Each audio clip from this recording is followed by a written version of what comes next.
Hey everyone, welcome back to the channel. Today, we're going to break down the newest feature, which is the button below the power button on the iPhone 16 models.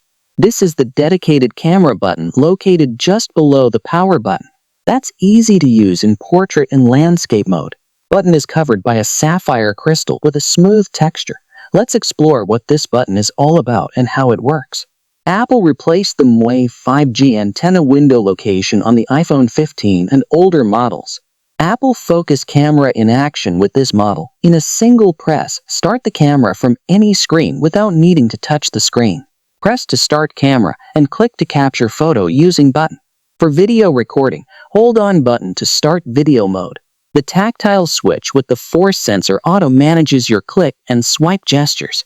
With responsive haptic feedback, then use zoom in and out with just a simple swipe. While in the camera app, press lightly twice on the button for other controls. Swipe on the button to switch between all camera controls, such as exposure, depth, filter, and more.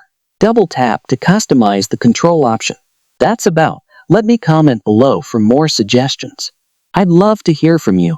Don't forget to subscribe and hit the notification bell so you never miss out on future tips and tricks. See you in the next one.